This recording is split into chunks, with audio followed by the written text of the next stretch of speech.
அன்பான சகோதர சகோதரிகளே, தேவ பிள்ளைகளே, கிறிஸ்துவின் மனவாட்டிகளே, உங்கள் அனைவருக்கும் நம்ம ஆண்டவராய் இயேசு கிறிஸ்துவுடைய கிருபையும் சமாதானமும் நம்மில் என்றும் உண்டாயிருப்பதாக ஆமென்.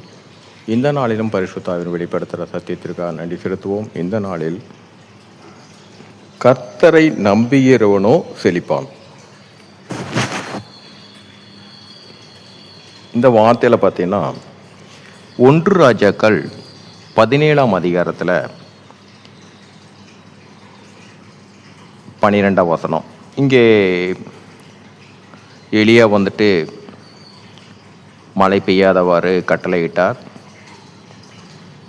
மழை பெய்யவில்லை, எல்லா இடத்துலையும் பஞ்சம் வந்துருச்சு. இந்த பஞ்சம் வர நேரத்திலும் 9ஆம் வசனத்தில் 1 ராஜாக்கள் 17ஆம் அதிகாரம் 9ஆம் வசனத்தில் என்ன சொல்கிறாருன்னா, எலியா இடத்துல நீ எழுந்து சீதோனுக்கு அடுத்த சாரிபாத் ஊருக்கு போய் அங்கே தங்கியிரு, உன்னை பராமரிக்கும்படி அங்கே இருக்கிற ஒரு விதவைக்கு கட்டளை இட்டேன் என்றார்.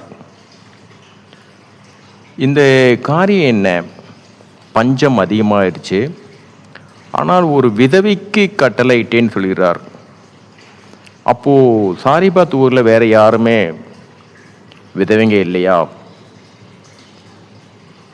பஞ்சம் அவங்களுக்கு மட்டும்தானா? ஏன் அந்த விதவை? இந்த விதவையை பார்த்தீங்கன்னா, அவருடைய கணவன் ஒரு தீர்க்கதரிசி, அவரும் மரித்தார். அந்த விதவைக்கு ஒரே ஒரு குமாரன், அதான் யோனா. இந்த விதவை தன்னுடைய கணவன் இறந்தப்பட அவங்களோட நிலைமையை நினச்சி பாருங்க. அவங்களுக்கு வேலை என்ற ஒரு காரியமே, தன் கணவனுக்கு இருந்த வேலை தீர்க்கதரிசனம் தான். தேவன் அதை அந்த தீர்க்கதரிசியாக ஏற்படுத்தி அவனை போஷித்து நடத்தி கொண்டு வந்தார். அப்படி கணவனும் இறந்த பின்னாடி அவங்களுக்கு ஒன்றுமே கிடையாது. அந்த இடத்துல தான் எலியாவை பராமரிக்கும்படி, உனக்கும் ஒரு தஞ்சம் அடைவதற்காக உனக்கும் ஒரு கூடாரம் தேவை, நீ அங்கே போய் இரு, அதற்காக ஒரு விதவைக்கு கட்டளையிட்டேன் என்று கர்த்தர் சொல்கிறார். அதன்படியே அங்கு செல்லும் பொழுது பார்த்தீங்கன்னா, அந்த விதவையை காண்கிறார். அந்த விதவை இடத்துல எலியா கேட்கிற, எனக்கு குடிக்க கொஞ்சம் தண்ணியும் அப்பமும் கொண்டு அப்படின்னு. அந்த விதவை சொல்லுகிற காரியம் 17ஆம் அதிகாரம் 12ஆம் வசனம் 1 ராஜாக்கள்.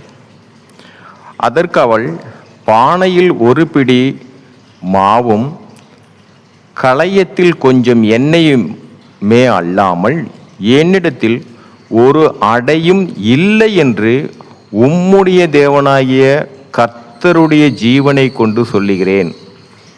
இதோ நானும் என் குமாரனும் சாப்பிட்டு செத்து போக அதை எனக்கும் அவனுக்கும் ஆயத்தப்படுத்துவதற்கு 2 விறகு பொறுக்குகிறேன் என்றாள். கடைசிங்க, அதுதான் உங்கள்கிட்ட கடைசி. அப்போ எண்ணி பாருங்க பஞ்சம் எப்படி இருக்கணும். 2 அடை சுடுற அளவுக்கு தான் உங்கள்கிட்ட இருக்குது. மாவும் அவ்வளோதான், எண்ணெயும் அவ்வளோதான். அப்போ அவங்களுடைய நிலைமையை நினச்சி பாருங்க. இந்த நிலைமை இவங்களுக்கு மட்டும்தானா? மற்ற யாருக்குமே இல்லையா?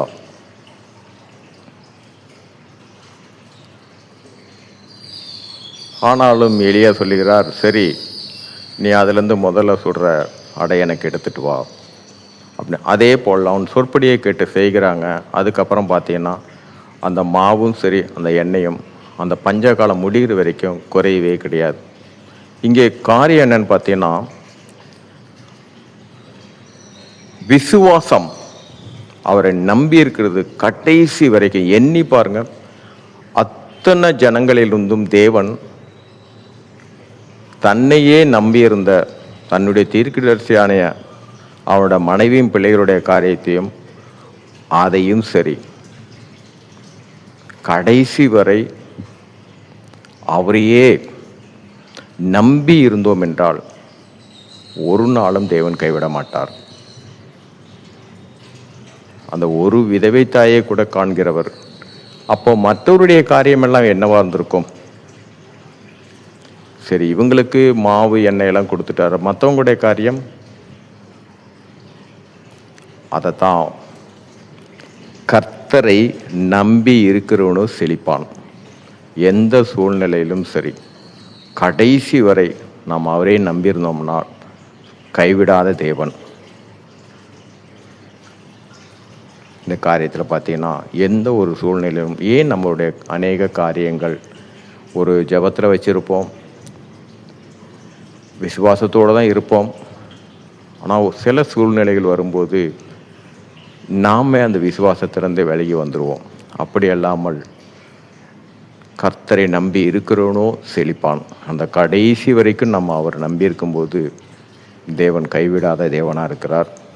சரி, இந்த வார்த்தையின் மூலியமாக பரிசுத்த வெளிப்படுத்தின சத்தியத்திற்கு நன்றி சொல்லுவோம். இந்த காரியத்தின் மூலம் எல்லாவற்றிலும் மூவரிலும் ஒருவராக இருக்கிற தேவனே, உம்முடைய நாமம் ஒன்றுக்கே மகிமை உண்டாவதாக. ஆமென்.